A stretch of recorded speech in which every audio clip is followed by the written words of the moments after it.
Why, hello YouTube. This is Bela Mage again, coming back with my next Torchlight build, which is absolutely fantastic. For those super familiar with Torchlight, this is a Wilt Castwild Channel low life split fireball build. For those who watch from PoE mostly, this is Poison Spark Nimbus with Explode. That is exactly what this is. Except it's fireball instead of spark, but you can see from the projectiles here that they go everywhere. It feels a lot more like spark. I guess Nimbus fireball is still a thing. They do go everywhere as well. I just played a lot of spark, but no, Nimbus fireball. Poison. Full poison. Much like PoE, turns out poison scaling is insane. This build is currently my most expensive build. I have spent about 600 fee so far, which is miles above what I've spent on every other build. But what I will say is that it's doing about 800 million DPS. With clear like this, we're still doing 800 million DPS. We also have over 6,000 energy shield in our low life build, which is way more effective life than I've ever had before, while maintaining res cap and a whole bunch of other damage reduction and damage avoidance stats. Our energy shield recharge can't be reapplied, all sorts of defenses. This is the tankiest, the fastest, and the best clear of anything I've played so far. I am incredibly happy with this build. However, it's not cheap. I do not know a way to do. As far as I'm concerned, this is the budget version. You could maybe get it running for about 400-ish, but and I'm at about 600. But there's also several thousand more fee that I could invest into this to get better. It will be in the billions. It will be in the multiple billions. It's absolutely insane. The amount of investment I can put into this, crazy, but also for the amount of investment I've done so far, it's already doing incredibly good. So, ailments in this game, very complicated. Very complicated. Way more complicated than I was expecting. I actually went into this build purely because I was like, well, I want to use my little PoE goblin brain. And then somebody showed me how ailments work roughly. And then I started looking at auras and low life. And I was like, okay, this is all very confusing. I love it. Let me in. So here we are. So let's jump in game and see if I can go through all of the things, hopefully, without missing anything at all. Hopefully. All right. So here we are in game. I have turned off the sounds, because when I don't have the sounds turned off, here's the drawback. If you're just in town, you end up having to deal with these guys just re-summoning over and over and over again. And that is annoying. So no sound while we're making the video. So, as you can see, this is the guy. He's very cool. He's very purple. I very much like him. So, it's important, I guess, to understanding how this works, is that wilt is the amount of wilt is the equivalent of poison in this game. So wilt is poison. I'm just trying to find a node that has wilt on it so that I can show anybody. Yo, there's Affliction. We're gonna have to get at that. There's Curse. There's Paralyze. Oh my lord.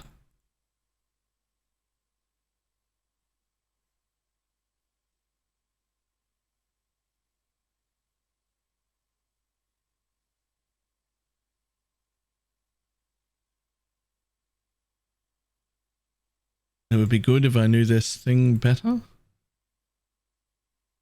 But I don't know all of the nodes in existence yet. Alright, I can't find the example of wilt.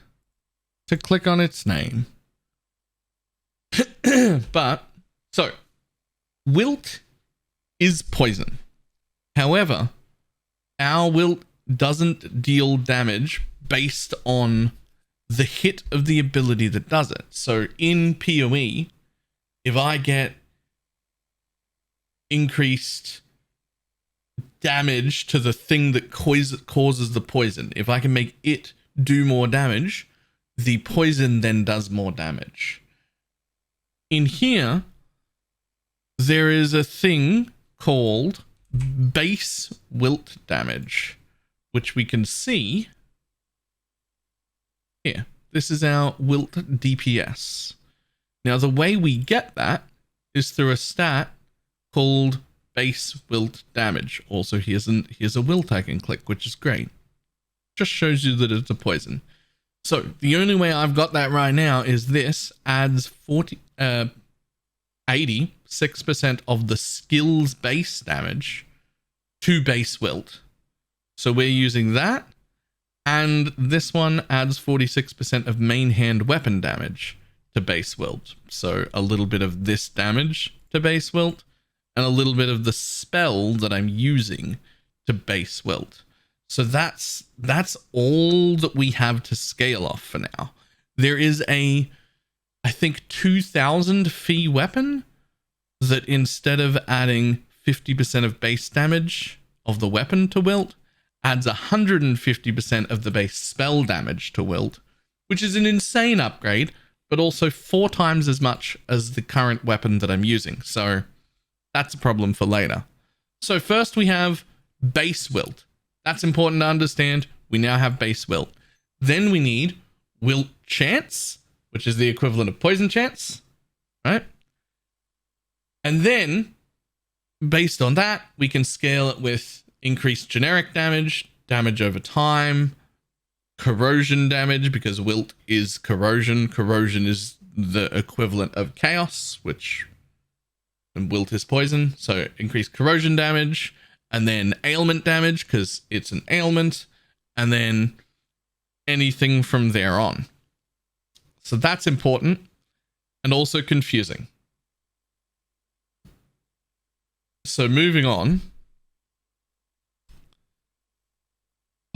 After that, you've got something called Affliction, which I did see over in this wheel. Here it is. Affliction.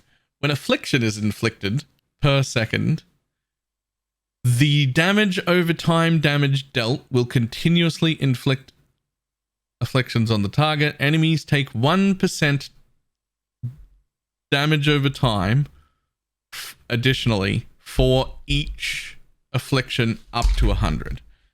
A little bit confusing on the wording, but it basically means it's almost as if Affliction is like a wither for PoE people. It's like there's a debuff that I can add stacks of per second.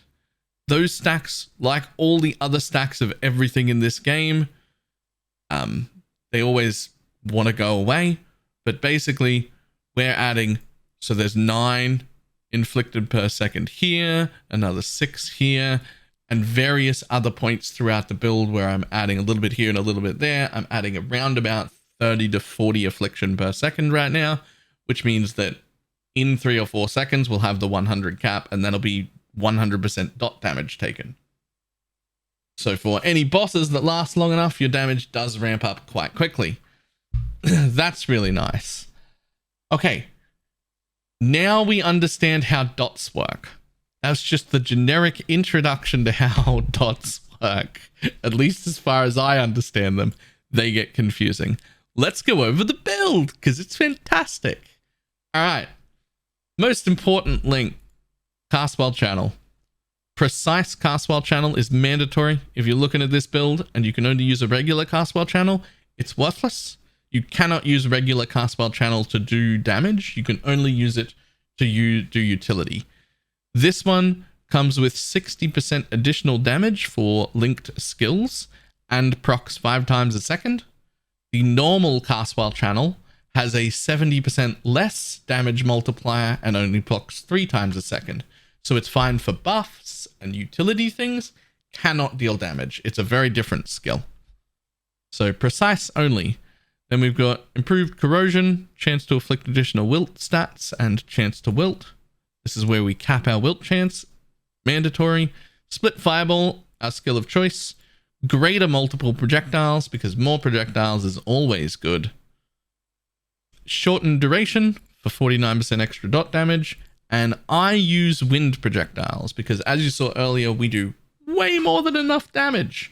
This can be swapped for slower proj for even more damage.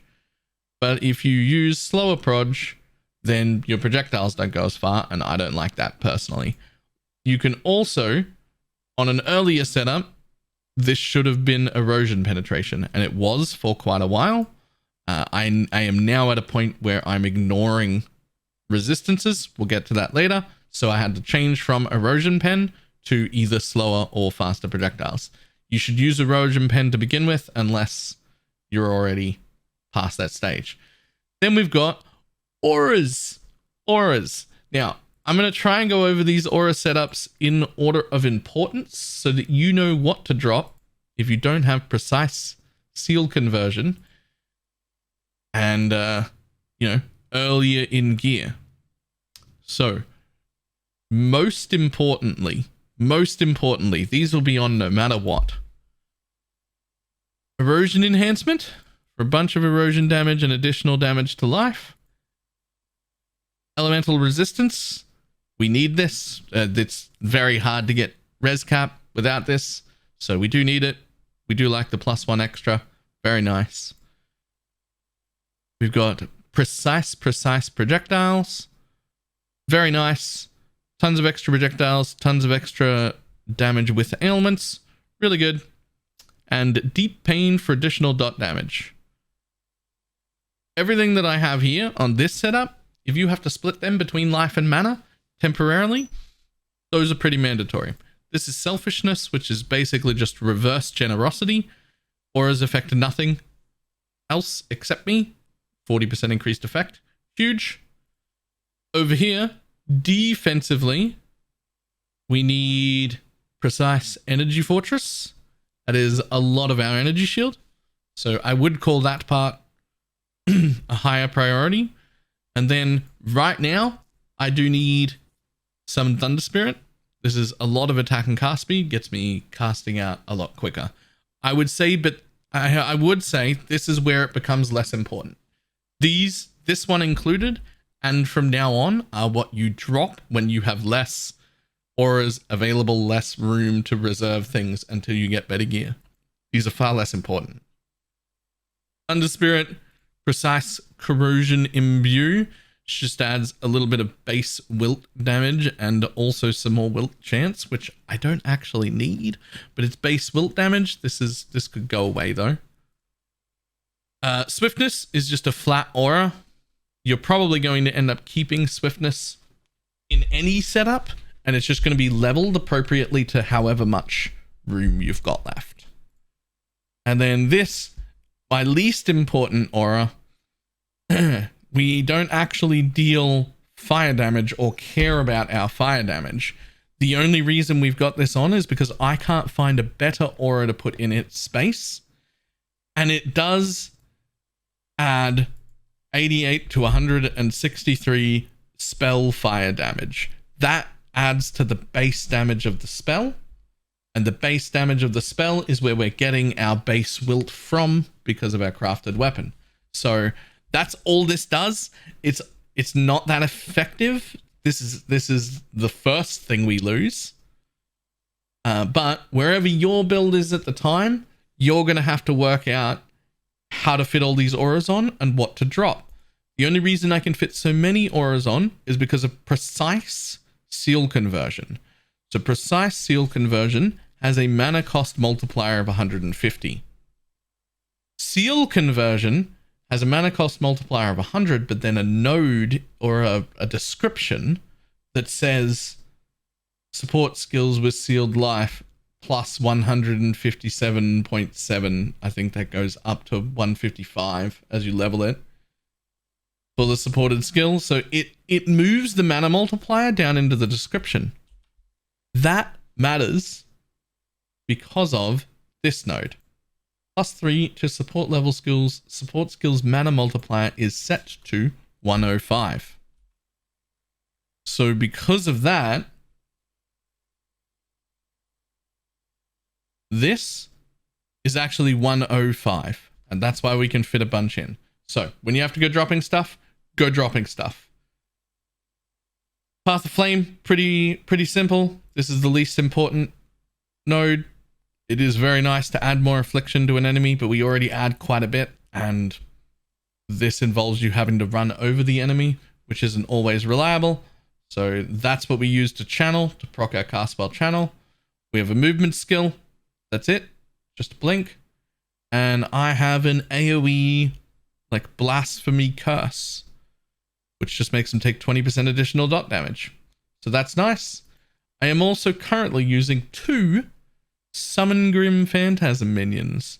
Now I left this bit to last for ailments or damage over time, because this is extra confusing.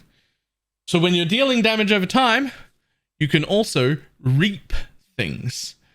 Support skills that hit damage basically reap when hitting or dealing dot damage on a default 6-second cooldown, which you can increase, reduce and whatnot, will reap an amount of damage that would have happened over a set period of time and remove that life from the mob.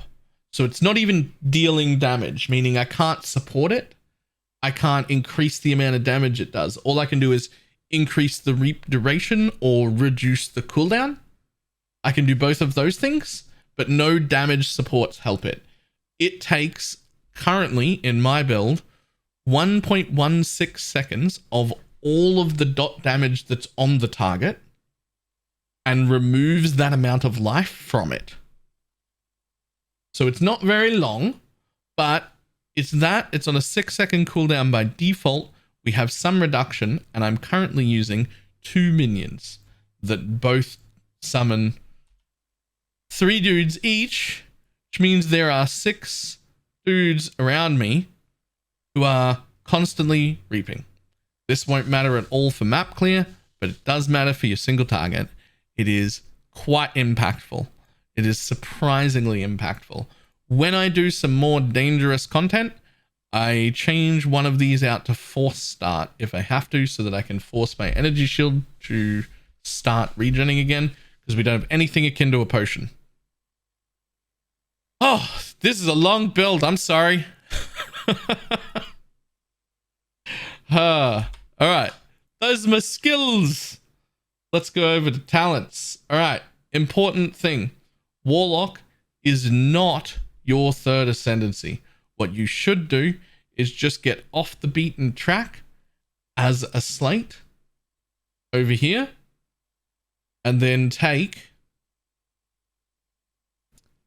this one right here, Shadow Master. Now, I'm not going to show you how this is filled out. To be honest, it will become pretty obvious. There's only so much nodes that are very useful for us. By the time you get to allocating your third, you'll already have some understanding. We're going to go over the other ones. So this is all great. These nodes at the end here are insanely strong. These nodes are insanely strong. Everything down here, this is such a strong tree. And you want this, because we are stacking Blur, which is 20% additional damage, minus 20% additional damage taken, and plus 20% additional damage done. We always have Blur all the time. And then you want this one for 15% sealed mana. So that's really nice. The reason I went Warlock is because I bought the one and only life conversion stealth lab pedigree thing. It was only like 150 fee. It was woefully undervalued. but I'm not going to suggest people pick this one up. You should just get off the beaten track on its own, and then you don't have to come into Warlock at all, and instead of Warlock, you pick that one. So, this is what a Warlock tree looks like if you happen to do that, but it's the least important one. We've also got this thing for a bunch of cooldown. Right. Here's our interesting ones. This is where Blur gains 100% Convect and 15% Ailment. 40% dot. Damage, minus 20% duration. That's fine. This is what this tree looks like. Unfortunately, I'm not going to have a planner, so I'm just going to go over these trees. People who are looking can like pause them or take screenshots and see where I'm at. And then Deception of Goddess. We've got first 40% chance to spread, 25% dot damage duration. That's spreading, incredibly nice. I could take this, which I think would be more initial damage, but 25% duration and 25% damage is the same thing. It's the same amount of damage. So I'd rather get the defense. And there's Blur gains additional effect. So blur is just a buff that we've got that gives us a bunch of evasion, chance to avoid damage. We're scaling that as a defensive layer, but it is kept up automatically. This isn't something we ever consider. We have blur scaling. I never, ever, ever consider it. It's just always up all the time. This is what our deception tree looks like. This one's quite nice at the end. Now we're going to go over gear that I've got on. So there are much more expensive versions of this. Again, I'm not positive that I'm doing everything right. Still pretty new to the build, but we're going to go over what I've got. We've got this Hecate's Vision. I don't know what that is. You can only cast one curse. That's all I do anyway. Minus 10% additional damage taken from curse. 10% damage done to curse. 100% radius. There you go. This isn't corrupted. It could be replaced with a crafted helm, but they're pretty expensive. So this one here. My chest is nothing special at all. It is just this guy, some flat energy shield. I got a corruption for more flat energy shield on it, but there's nothing special about it. Crossroads converts a bunch of damage against ignited enemies. Fire damage to corrosion. Not really that important. Inflicts pain is very good. 10% additional erosion damage taken and minus 8% move speed for any nearby enemies. This is the bit that really matters. Ailment duration is cool. The rest of this bit in the middle does not matter. I could have got corruptions for these. I didn't. This is all I got for now. I'm currently using this belt. I got a very cheap corruption. Converts 30% of life to energy shield. It is normally 20. I also could have got corrupted flat ES, which was pretty damn close to as good. I also could have got more corrupted additional spell damage, but I'm under the impression, not 100% sure, but I'm under the impression that spell damage does not affect our ailments, so I didn't. The very best one is to get a corruption on this one to change it to +6 energy shield recharge or something. It ends up very strong. But it also very expensive. Basic crafted boots for now. There are some aura stacking boots. I forget what they're called. They're incredibly expensive. Out of the question for now. Definitely what I would change to eventually. This that I crafted myself, which is just fixing some res and giving me a little bit of energy shield. Same thing over here. Fixing some res, giving me a little bit of energy shield and a little bit of ailment damage. This is the basic weapon. This is a minimum requirement. If you do not have this weapon, the build doesn't function. And if you don't have the crafted weapon, the build doesn't function. So all I did was get the corrupted 50% wilt chance. Honestly, it was very cheap to do so. I could have got more explode on death. I could have got... That's really about it. Those are the only options. And then my crafted weapon. This stat, absolutely mandatory. Without that, nothing functions. Okay. Last I will mention, just because people will ask, what's on your slate? What have you done? The answer is practically nothing. Other than this, I've got stuff I picked up off the floor and like threw stuff onto, except this one, where I got a little bit of sealed mana and affliction. And this one, where I got a little bit of... Actually, I think I might have dropped this off the floor. This isn't really that good at all. I also dropped this one off the floor, but it happened to come with +1 spell skill levels, so I kept it.